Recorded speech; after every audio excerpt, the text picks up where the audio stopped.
with you when they have complete control at the moment? Thank you, Mark, for having me.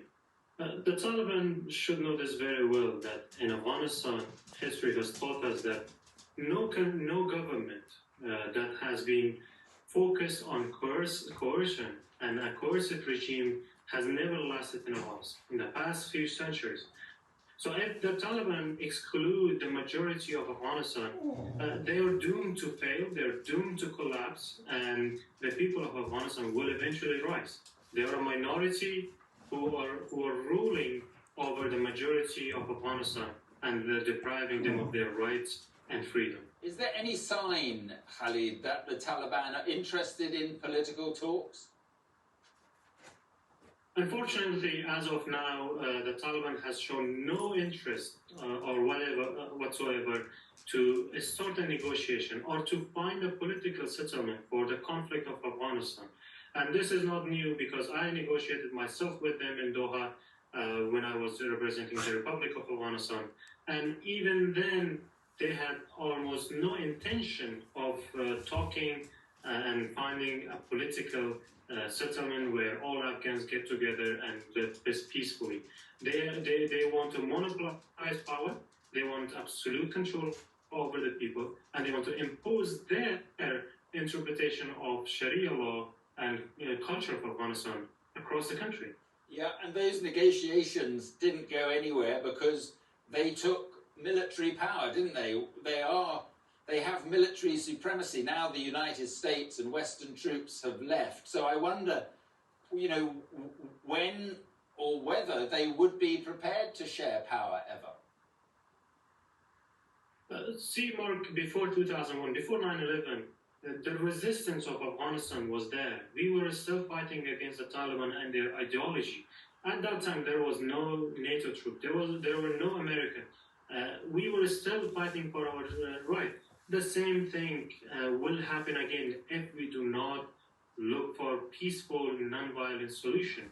The Taliban should understand this. They know this very well, that no matter what, they have to come on the table, or else we will be entering another cycle of violence where only the people of Afghanistan will be suffering and will be paying the cost for it. Well, that's interesting. So do you think that we could see a reforming of a military force like the Northern Alliance, maybe, to take on the Taliban? Is that something that could happen?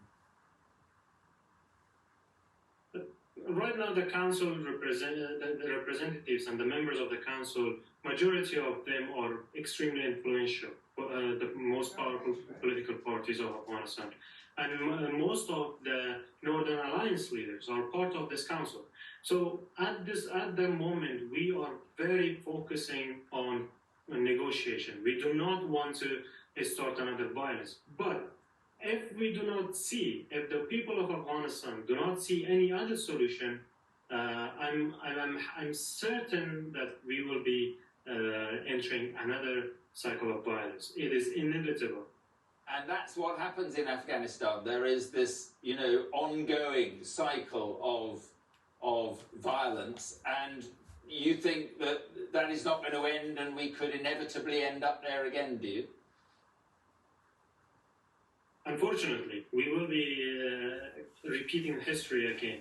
And this is not new. This is the history has taught us in the past 200 years, at least in Afghanistan, that no matter what, this cycle will not stop unless we sit on the table and accept each other and respect human rights, respect women's rights, and come together. Or else we will just keep the blood of the people on our hand. Well, that's interesting. And you would, if there was a power sharing, or if, the Taliban was removed again down the line sometime, you would respect the rights of girls to go to school and women to go to university and to hold jobs. You would respect that. It is at our core value.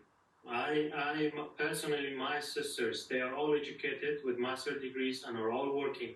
I want the same thing for every Afghan girl across the country. There shall never be a situation that women are forced to live in a house arrest. This is what's happening right now. Women and girls in Afghanistan are in a house arrest. We have locked 50% of the population of Afghanistan.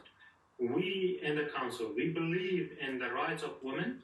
We believe that eventually one day we will have a woman president. That we will, I personally would proudly vote for them. Right.